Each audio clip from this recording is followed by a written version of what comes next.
Le projet de loi de finances pour 2021 divise par deux les valeurs locatives des établissements industriels. En réalité, comment ça va marcher?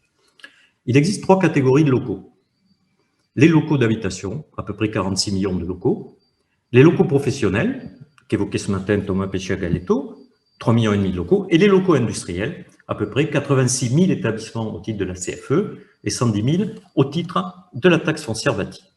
Ces locaux sont évalués pour les établissements industriels en fonction de ce qu'on appelle la méthode comptable. On prend donc en compte des éléments d'actifs auxquels on applique un taux d'intérêt.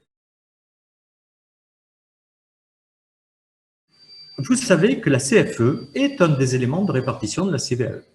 Et dans le cas des établissements industriels, de telle manière à encourager ou à favoriser les territoires qui intègrent de tels établissements, souvent nuisants, je pense aux raffineries, aux centrales nucléaires par exemple, eh bien, dans ces territoires-là, il avait été décidé que la clé de répartition au tiers de la CVAE pour les établissements, les pluri-établissements, ce qui est souvent le cas des établissements industriels, les emplois compteraient pour 5, c'est-à-dire chaque fois qu'il y avait un emploi, ça représentait l'équivalent de 5 emplois, et les valeurs locatives compteraient pour 21, c'est-à-dire 1 euro de valeur locative représentait en réalité 21 euros dans la répartition.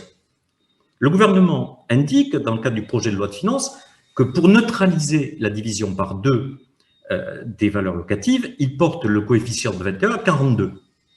Cette neutralisation, comme vous le voyez sur le tableau, ne marche pas complètement. Pourquoi? Lorsque, par exemple, j'avais des valeurs locatives industrielles qui représentaient avant 20%, les autres bases représentaient 80%. Donc, cet établissement-là pouvait conduire le territoire concerné à bénéficier de la majoration. Majoration dans la répartition de sa CVAE. Mais attention, le 20% devient 10%, mais le 80 reste 80, et 10 sur 90, ça n'a jamais fait 20%. Mais tous les territoires dans lesquels éventuellement les établissements industriels représentent ces proportions-là de base de CFE ne rentrent plus dans le cadre. Et donc, si le gouvernement veut neutraliser l'affaire, il ne faut pas porter 21 à 42, il faut calculer les 20% qui étaient par rapport au 100, transformer en 10% par rapport à 90. Et là, le système sera neutre. Aujourd'hui, il ne l'est pas. Qui va être potentiellement le plus concerné? On a essayé de reconstruire, alors c'est à prendre avec précaution parce que dans les bases de données de la DGFiP, il y a des communes qui sont en secret statistique, donc c'est plus des données illustratives que des données effectives, mais les établissements industriels représenteraient en moyenne à peu près 40% des bases de CFE.